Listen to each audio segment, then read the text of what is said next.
인간은 무엇인가를 반드시 갈망하며 살아가는 존재입니다.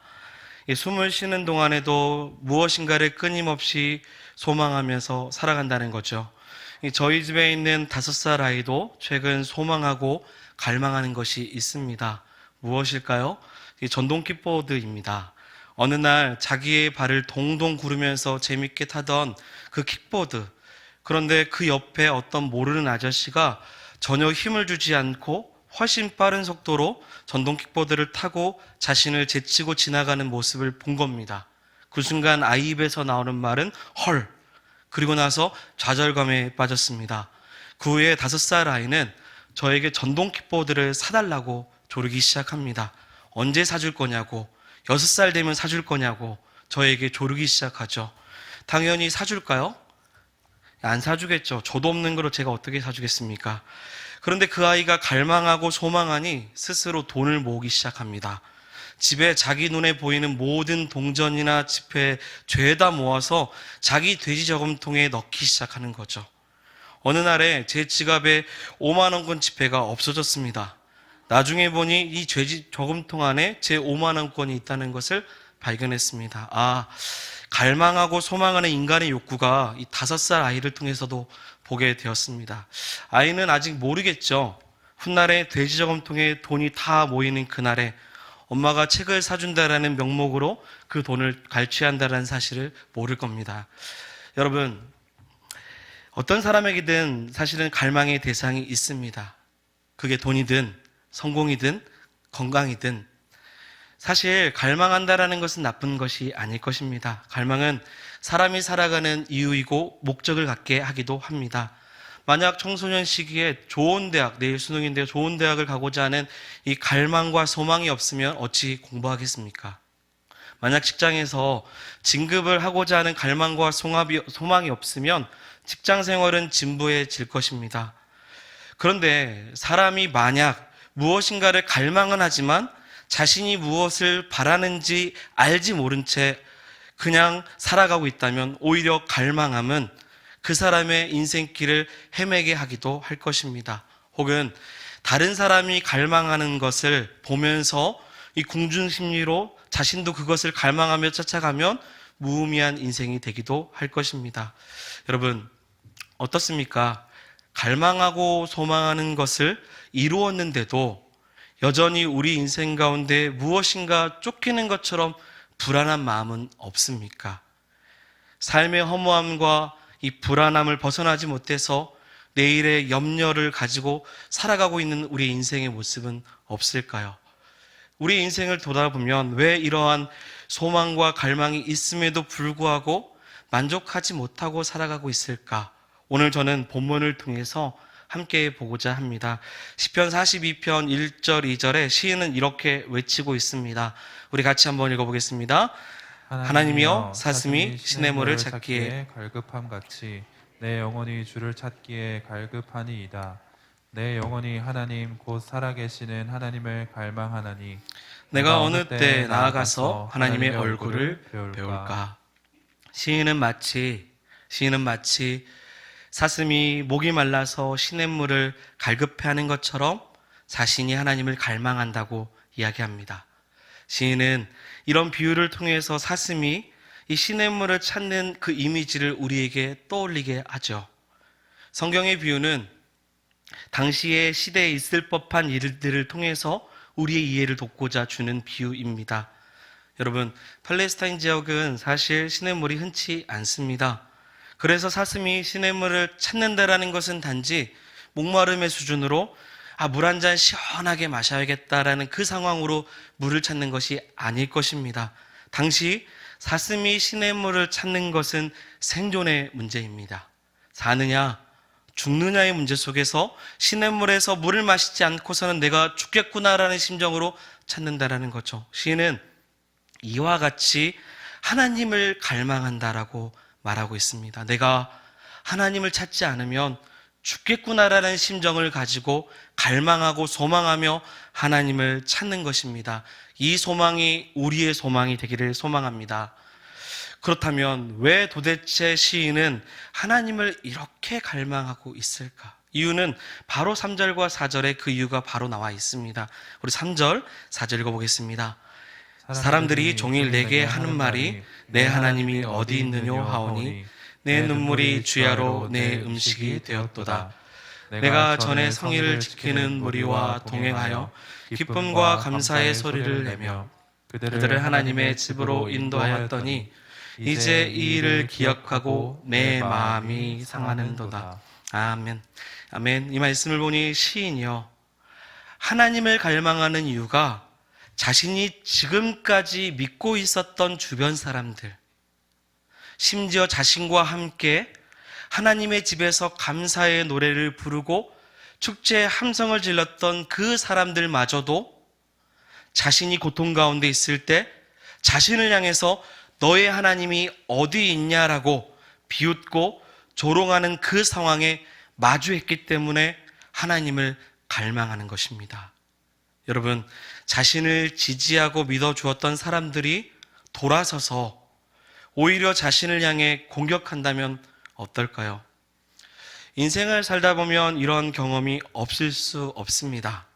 가장 믿었던 사람, 세상에서 가장 친밀했던 사람으로부터 배신을 당하고 조롱당하는 상황을 마주하는 경험들은 누구나 한 번쯤 하게 됩니다.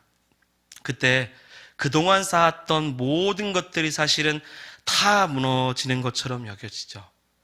사람들이 나를 배신했을 때 정말 그 사람은 그러지 않을 것 같은데, 이 사람은 믿을 만했던 것 같은데도 불구하고 그 사람이 나를 배신하고 나를 비웃고 조롱한다면 그 놀란 마음이 바닷 가운데 짓밟히는 것과 같이 한없이 좌절하게 될 것입니다. 저도 살다가 믿었던 사람에게 시인과 같은 경험을 한 적이 있습니다. 자세하게는 말씀을 못 드리겠지만 오지랖이 넓은 성격이 있습니다. 그래서 간슬개를 다 빼줄 것 같은 때도 있어요. 그러다가 안타까워서 어떤 사람을 도왔는데, 가까운 사람을 돕고 나서 그 사람을 위로했는데 오히려 그 사람은 그 도움을 받고 그것을 역으로 이용해서 저를 공격한 적이 있었습니다. 그때 그런 일을 경험했을 때 누워서 한없이 울기도 하고, 이불 킥이라고 하죠. 자면서 몇 번이고 화를 참지 못해서 이불을 걷어차 본 적도 있습니다.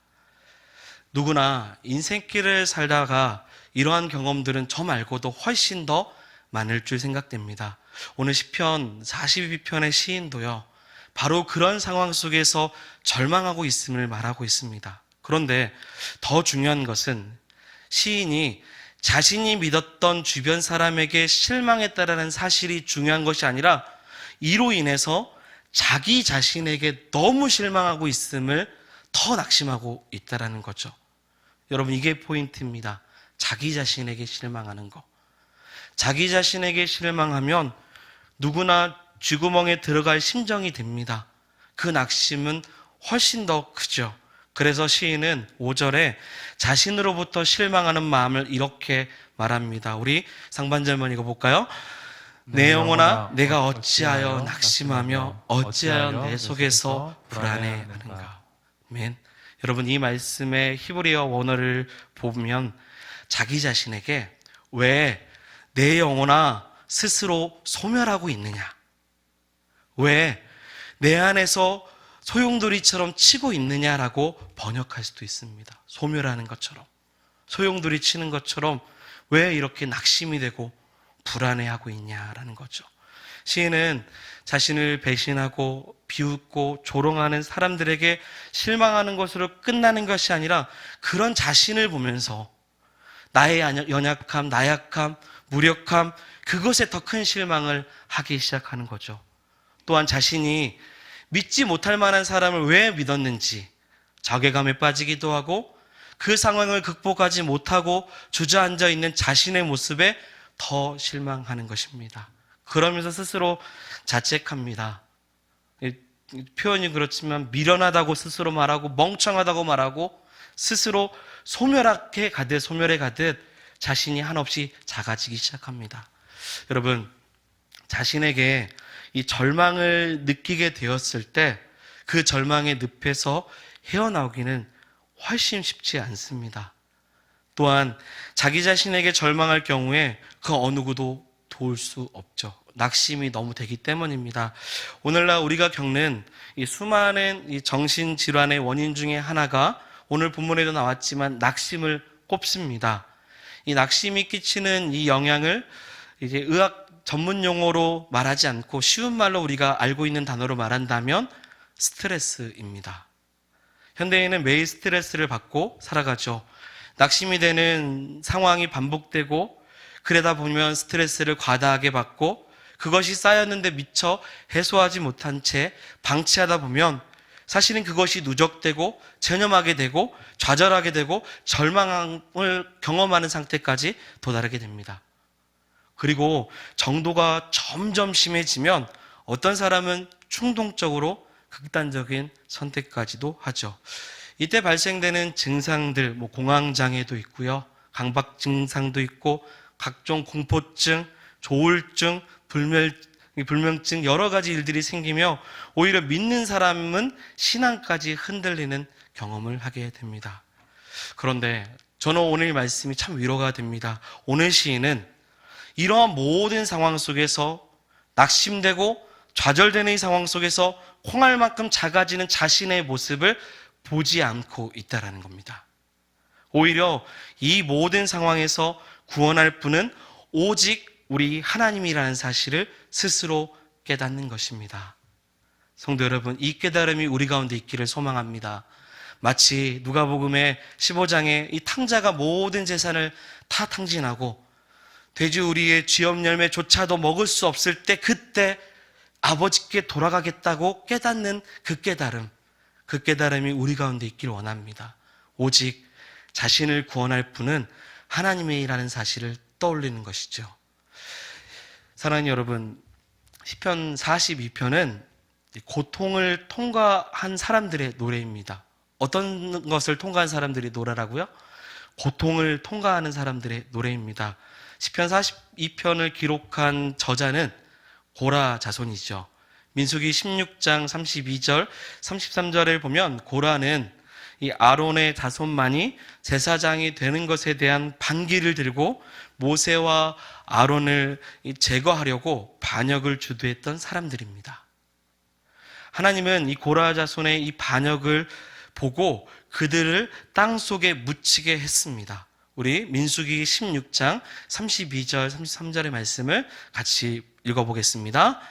땅이 그 입을 열어 그들과 그들의 집과 고라에게 속한 모든 사람과 그들의 재물을 삼키매 그들과 그의 모든 재물이 산채로 소홀에 빠지며 땅이 그 그 위에 위에 덮이니 그들이 회중 가운데서 망하니라.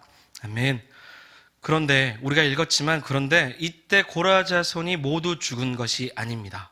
민수기 26장 11절의 말씀에 보면 고라의 아들들은 죽지 아니하였더라라고 기록하고 있어요. 그리고 살아남은 이 고라 자손은 이 성전에서 중요한 직분을 맡게 됩니다. 역대상 6장을 잠시 한번 보도록 하겠습니다. 6장에 족보가 나옵니다. 몇 군데만 한번 살펴보겠습니다. 역대상 6장 31절 같이 읽어보겠습니다. 언약궤가 평안을 얻을 때 다윗이 여호와의 성전에서 찬송하는 직분을 맡긴 자들은 아래와 같았더라. 33절 읽어보겠습니다. 직무를 행하는 자와 그의 아들들은 이러하니 아세 자손 중에 헤만은 찬송하는 자라. 그는 유엘의 아들이요 유엘은 사무엘의 아들이요. 38절입니다. 고라는 이스알의 아들이요 이스알은 그앗의 아들이요 그앗은 레위의 아들이요 레위는 이스라엘의 아들이라. 아멘. 다윗은 성전에서 찬양을 인도할 대장을 임명합니다. 그게 우리가 읽었던 33절에 나오는 헤만이라는 사람이죠. 그 사람은 고라 자손입니다. 이때 고라 자손이 시편, 찬양 시편을 짓게 됩니다. 지었던 시를 보면 오늘 읽었던 시편 42편, 44편, 45편, 46, 47, 48, 49, 84, 85, 87, 89. 이 찬양의 시편을 짓습니다. 고라 자손은 하나님께 반역한 자로 죽음에 이르기까지 자손들이 다 죽을 뻔한 상황 속에서 건짐을 받은 은혜로운 사람들입니다. 그래서 고라 자손은 이 세상의 욕심을 가짐으로 인해서 모든 것을 다 잃어버리고 무너짐 속에서 자기 자신에게 절망까지도 경험했던 사람들이 고라 자손입니다. 그런 고라 자손이 이 모든 고난의 때를, 이 낙심이 되는 모든 상황 속에서 경험했던 자신의 삶의 고백들을 사실은 이 시편을 통해서 자신의 인생에 무엇을 갈망하고 살아야 되는지를 정확하게 알았던 사람들이 고라 자손입니다. 그 경험이 축적되어서 만든 시가 바로 시편 42편이에요. 시인은 그래서 이 고라 자손과 같은 이 시인은 자신으로부터 낙심되어 믿었던 사람에게 배신당해 소멸되는 것처럼 여겨지는 나의 삶 가운데 널브러지지 말고 오히려 권면을 하는 것입니다. 우리 11절 하반절입니다. 우리 시편 42편 11절 하반절입니다. 너는 하나님께 소망을 두라. 나는 그가 나타나 도우심으로 말미암아 내가 여전히 찬송하리로다. 아멘. 무엇을 두라고 하죠? 소망을 두라. 히브리어 단어로 야할입니다. 이 뜻은 신뢰하다, 기대하다라는 뜻이 있습니다. 너는 하나님을 신뢰해라. 너는 하나님을 기대하라는 것이죠. 다시 말해서 시인은 인생의 끝을 경험했던 고통을 통과하는 그 사람이 끝까지 오직 하나님만이 소망이라는 사실을 스스로에게 외치고 있는 것입니다. 성경에서 나오는 모든 신앙의 그 선조들은 자신들이 기대했던 모든 소망이 다 무너졌을 때 하나님을 기다렸습니다. 내 영혼이 낙심되며 어느 때는 어찌할지 못할 때 하나님을 기다렸습니다. 그리고 하나님께서 다시 소망을 주셔서 결코 넘어지지 않는 길로 인도해 주실 줄 믿었습니다. 저는 성경의 두 사람의 인물을 다시 한번 보고자 합니다. 너무 잘 알고 있는 인물입니다. 한 사람은 모세입니다. 모세는 이스라엘 민족을 이끌고 애굽을 탈출해서 400년의 그 노예 생활을 종지부짓고 진정한 행복이 찾아올 줄 알았습니다. 그러나 모세는 출애굽 이후에 40년 동안 이스라엘 백성들로, 자신과 함께 나왔던 가장 믿을 만한 이스라엘 백성들로부터 불평을 듣고 어느 때는 이 살인의 위협을 느낄 만큼의 삶을 살았습니다. 이스라엘 백성들은 마실 물이 없을 때, 먹을 음식이 없을 때, 전쟁에서 패했을 때 누구를 원망했죠? 모세를 원망했습니다. 모두 다 모세를 원망합니다. 그때 모세는 무엇인가를 의지하고 그 인생길에 달려가기 시작합니다. 이 땅에서 믿었던 모든 사람들에게 배신당하고 낙심되었을 때 자신을 다시금 일으켜 세워주고 인생길을 걸어갈 수 있도록 인도하시는 유일한 소망 되신 하나님을 의지하며 그 문제를 해결해 나가기 시작합니다. 그래서 모세가 모든 삶의 초점을 하나님께 두고 살아갔기 때문에 그는 지치지 않았어요. 이스라엘 백성들을 가나안 땅으로 다 인도할 때까지 그는 무너지지 않고 다시 일어나서 걸어갔습니다. 신명기 7장 9절에 모세의 고백을 우리가 함께 보고자 합니다. 제가 쉬운 성경으로 가져왔습니다. 같이 읽어볼까요? 그러므로 여러분, 주만이 유일한 하나님이시요 언제까지나 언약을 지키시는 참된 하나님이십니다. 그분을 사랑하고 그분의 계명을 지키는 사람에게는 천대에 이르도록 변함없이 사랑을 베풀어 주시는 하나님이십니다. 아멘. 이스라엘 백성들을 향한 말이기도 하지만 스스로에게 주만이 나의 유일한 하나님이십니다. 신실하십니다. 하나님은 우리의 사랑이십니다라고 고백했던 것입니다. 또 한 사람의 인물을 본다면 잘 알고 있는 다윗입니다. 사무엘상 16장 13절에 보면 다윗이 어린 나이에 왕으로 기름 부음을 받게 됩니다. 그러나 이스라엘의 왕이 되는 이 기름 부음을 받은 이후로부터 오히려 그 인생의 가장 큰 고난도, 역경도, 여러 가지의 삶의 위협도 다 찾아오기 시작합니다. 왕이 되었음에도 불구하고 소망을 다 이룬 것처럼 살아가고 있는 그 상황 속에서도 여전히 주변에 많은 사람들이 자기를 시기하고 질투하며 오히려 자신의 생명을 위협하는 상황 속에 처해 있었습니다. 원래 왕이었던 그 사울도 다윗이 왕이 될까 염려되어서 수없이 그를 죽이려고 덤벼들었습니다. 그런데 이런 다윗의 모습을 보면 여러분, 우리가 살아가는 세상도 이와 같다고 생각이 듭니다. 진정으로 갈망했던 것을 다 이루어져서 오히려 주변 사람들이 우리를 축복해주고 환영해줄 것 같은데 오히려 그렇지 않다라는 거죠. 그 일과 전혀 상관없는 그런 사람들은 나를 축하해주고 마음껏 격려해주지만 조금이라도 나와 관계가 있는 사람들이 무조건 축복해준다라는 법은 없다라는 거죠. 누군가가 내가 있는 그 자리를 시기하고 탐내고 오히려 나를 넘어뜨리려고 찾아오기도 한다라는 거죠. 다윗은 이런 상황 속에서 어떻게 모든 문제를 대처하고 의지하며 나갔냐면 그 상황 속에서 살아계신 하나님, 우리의 반석이시고 구원이 하나신 하나님을 소망으로 두며 다시금 일어서며 나아갔던 것입니다. 그래서 시편 18편 우리 1절부터 3절에 다윗은 고난 가운데도 이런 고백을 합니다. 우리 같이 보겠습니다. 나의 힘이신 여호와여, 내가 주를 사랑하나이다. 여호와는 나의 반석이시요 나의 요새시요 나를 건지시는 이시요 나의 하나님이시요 내가 그 안에 피할 나의 바위시요 나의 방패시요 나의 구원의 뿌리시요 나의 산성이로다. 내가 찬송받으실 여호와께 아뢰니 내 원수들에게서 구원을 얻으리로다. 아멘. 시편 42편 또 모세, 다윗, 이 고난 가운데 그 고난을 통과하면서 그들은 하나님을 찬송하고 노래했던 것입니다. 성경에 믿음의 사람들은 이와 같이 소망을 잃을 만할 때 참 소망 되신 하나님을 다시 소망으로 두며 살았습니다. 사랑하는 여러분, 우리 인생을 돌아볼 때 소망을 잃을 때 참된 소망 되신 하나님께 다시금 소망을 두는 저와 여러분들이 되기를 소망합니다. 그렇다면 여러분, 우리가 기대했던 우리의 인생에 소망이 무너질 때, 우리 인생에 기대했던 소망이 무너질 때, 스스로 연약함 속에서 낙심이 되고 좌절할 때, 그러면 우리는 어떻게 해야 될까요? 우리는 어떻게 해야 될까요? 저는 오늘 한 가지만 여러분들과 함께 오늘 본문을 통해서 요약하고 나가겠습니다. 사랑하는 여러분, 이렇게 낙심되고 좌절되고 우리가 기대했던 모든 소망이 무너질 때 자기 자신에게 말을 걸어주시길 바랍니다.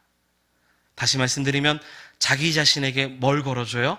말을 걸어주시기를 부탁드립니다. 무슨 말이냐면 시인은 낙심하고 좌절될 때 자기 자신에게 스스로 말을 걸어줍니다. 너는 하나님께 소망을 두라. 너는 하나님을 신뢰해라. 너는 하나님을 기대하라. 사랑하는 여러분, 자신에게 실망할 때 자신에게 말을 걸어주십시오. 나는 하나님께 소망이 있습니다. 교회를 오랫동안 다녀도 자기 자신과 대화할 줄 모르고 홀로 자신의 삶을 살펴보지 못하고 살아가는 사람이 너무 많습니다. 교회에서 온종일 사람들과 부대끼며 열심히 봉사하지만 정작 하나님과 대화하고 교제하지 못하고 살아가는 사람도 너무 많은 것 같습니다. 그러면서 어떤 사람이 나에게 말을 걸어주기를, 먼저 말을 걸어주기를 바라며 기다리는 사람도 있습니다. 사랑하는 여러분, 자기 자신과 홀로 마주 앉아서 함께 대화하는 그런 훈련을 한번 해보시기를 소망합니다. 저는 오늘 설교를 준비하는 계기가 있었습니다. 몇 주 전에 주일 설교 중에 땡땡땡아 너는 하나님의 걸작품이야. 기억하시나요? 되게 이 말이 오글거렸습니다. 뭔가 현실적이지도 않은 것 같이 느꼈어요. 그런데 이 말이 오랫동안 제 마음에 남더라고요. 오랫동안 걸작품이야. 마치 위로가 되는 것처럼 오글거리는 말 같지만 스스로에게 말을 걸 때 자신의 존재가 누군지를 깨닫는 주일이었습니다. 제가 어제 잠시 우리 고3을 둔 우리 집사님께서 요청을 하셔서 신방을 좀 다녀왔습니다. 우리 김목림 목사님 같이 갔다 왔는데 그때 그 아이와 함께 본 말씀이 이사야 43장 1절의 말씀이었습니다. 야곱아, 너를 창조하신 여호와께서 지금 말씀하시느니라. 이스라엘아, 너를 지으신 이가 말씀하시니라. 너는 두려워하지 말라. 내가 너를 구속하였고 내가 너를 지명하여 불렀나니 너는 내 것이라. 아멘. 이 말씀을 함께 그 아이와 나누고 함께 기도하고 예배하며 왔습니다. 그리고 나서 그 친구에게 해줬던 말이 무엇이냐면 너를 지명하신 하나님께서 내 것이라고 말씀했어. 스스로 너무 걱정하지 마. 사실 말하는 저도 좀 오글거렸는데 담대하게 축복하는 마음으로 그 친구에게 얘기했습니다. 그리고 나서 그 친구에게 또 말했습니다. 마음이 어려울 때 스스로에게 한번 축복해보렴. 그게 4절 말씀이었어요. 이사야 43장 4절. 1절에는 너는 하나님의 것이고 4절은 너는 보배롭고 존귀한 자다. 스스로 말을 걸라라는 권면을 했습니다. 사랑하는 여러분, 스스로 주문을 거는 것을 말하는 게 아니죠. 하나님 앞에서 하나님이 주시는 그 위로의 마음과 말씀과 생각이 있다면 그것을 듣고 넘기지 말고 시인과 같이 고난 가운데 스스로 꼭 말을 걸어주시기를 바랍니다. 두렵지, 낙심되지, 사슴이 시냇물을 찾아 갈급함과 같이 이 사느냐 죽느냐의 문제 속에서 너무나도 낙심되고 절망되지 걱정하지 마, 경민아. 걱정하지 마, 누구야. 하나님이 여전히 우리의 소망이 되신다.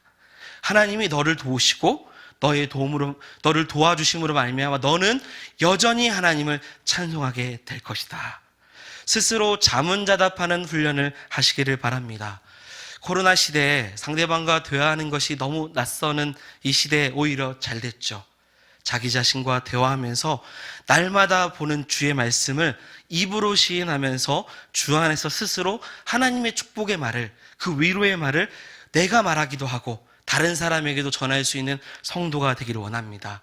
시편 121편의 시인도요, 자신과 스스로 대화하는 것을 엿볼 수가 있죠. 우리 같이 시편 121편의 말씀 1절부터 4절도 읽어보겠습니다. 내가 산을 향하여 눈을 들리라. 나의 도움이 어디서 올까? 나의 도움은 천지를 지으신 여호와께로다. 여호와께서 너를 실족하지 아니하게 하시며 너를 지키시는 이가 졸지 아니하시리로다. 이스라엘을 지키시는 이는 졸리도 아니하시고 주무시도 아니하시리로다. 아멘. 이와 같이 시인들은 스스로 자문자답하면서 스스로 다독이며 하나님을 바라보는 다짐을 했습니다. 사랑하는 여러분, 결론입니다. 자기가 의존했던, 가까이 여겼던 사람들, 그 사람들에게 낙심되는 말을 듣고 싶은 사람은 단 한 사람도 없습니다. 그런데도 하찮은 평가를 받거나 혹은 직장 상사에게 혹독한 말을 듣는다면 얼마나 낙심이 되겠습니까? 내일이 수능입니다. 수능의 결과가 자신의 존재의 가치로 평가되는 세상 속에서 잔인한 그 메시지를 받는 사람들은 사실은 홍할만큼 작아지게 되고 마음은 천근만근 바닥까지 내려앉게 됩니다. 여러분, 우리의 소망은 여전히 하나님께 있습니다. 시인과 같이 갈급함과 간절한 소망을 가지고 주께 나아갈 때 하나님께서 우리를 도우시고 우리를 다시 일으켜 세워주십니다. 마치 이사야 40장 31절의 말씀처럼 오직 여호와를 앙망하는 자는 새 힘을 얻으리니 독수리가 날개치며 올라감 같을 것이요 다른 박질하여도 곤비하지 아니하겠고 걸어가도 피곤하지 아니하리로다.